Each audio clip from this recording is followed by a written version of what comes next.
यह सिर्फ एक राजा रानी की कथा नहीं है, यह उस प्रेम की कहानी है जो सब कुछ छिन जाने के बाद भी नहीं टूटा। उस नारी की कथा है जिसने पद को खोकर भी पति धर्म नहीं छोड़ा, और उस परीक्षा की जहां भाग्य, विश्वास और त्याग आमने सामने खड़े थे। जब वैभव मिट गया, पहचान छिन गई और जंगल ही घर बन गया, तब शुरू हुई सती दमयंती की असली परीक्षा। विदर्भ देश में भीष्मक नाम के एक राजा राज करते थे। उनकी पुत्री का नाम दमयंती था। दमयंती लक्ष्मी के समान रूपवती थी। उन्हीं दिनों निषद देश में वीरसेन के पुत्र नल राज करते थे। वे बड़े ही गुणवान, सत्यवादी तथा भक्त थे। निषद देश से जो लोग विदर्भ देश में आते थे, वे महाराज नल के गुणों की बड़ी प्रशंसा करते थे। यह प्रशंसा दमयंती के कानों तक भी पहुंचती थी। इसी तरह विदर्भ देश से आने वाले लोग राजकुमारी के रूप और गुण की चर्चा महाराज नल के समक्ष करते थे। इसका परिणाम यह हुआ कि नल और दमयंती एक दूसरे के प्रति आकृष्ट होते गए। दमयंती का स्वयंवर हुआ। उसने स्वयंवर में बड़े बड़े देवताओं और राजाओं को छोड़कर राजा नल का ही वर्ण किया। 9 दंपतियों को देवताओं का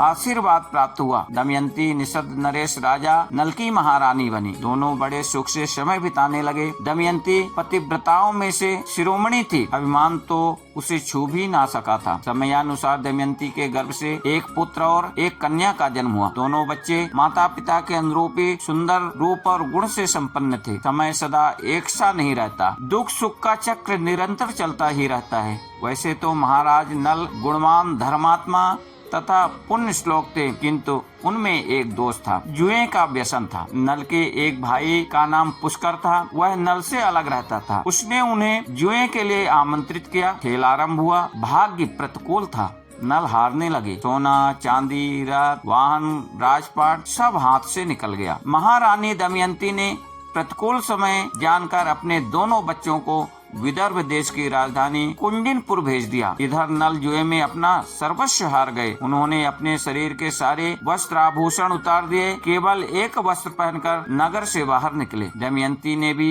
एकमात्र साड़ी में पथ का अनुसरण किया। एक दिन राजा नल ने सोने के पंख वाले कुछ पक्षियों को देखे। राजा नल ने सोचा, यदि इन्हें पकड़ लिया जाए तो इनको बेचकर निर्वाह करने के लिए कुछ धन कमाया जा सकता है। ऐसा विचार कर उन्होंने अपने पहनने का वस्त्र खोलकर पक्षियों पर फेंका। पक्षी वह वस्त्र लेकर उड़ गए। अब राजा नल के पास तन ढकने के लिए भी कोई वस्त्र नहीं रह गया। नल अपनी अपेक्षा दमयंती के दुख से अधिक व्याकुल थे। एक दिन दोनों जंगल में एक वृक्ष के नीचे एक ही वस्त्र से तन छिपाए पड़े हुए थे। दमयंती को थकावट के कारण नींद आ गई। राजा नल ने सोचा, दमयंती को मेरे कारण बड़ा दुख सहन करना पड़ रहा है।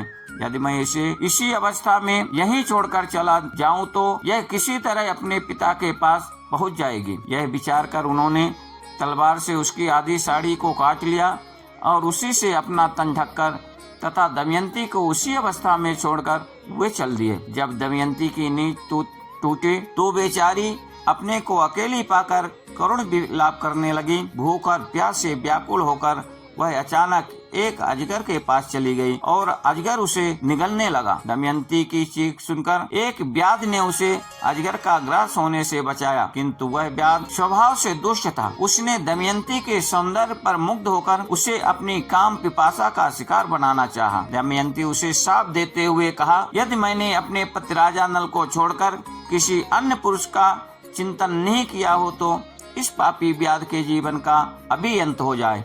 दमयंती की बात पूरी होते ही व्याध के प्राण पखेरु उड़ गए। दैव योग से भटकते हुए दमयंती एक दिन नरेश सुबाव के पास और उसके बाद अपने पिता के पास पहुंच गई।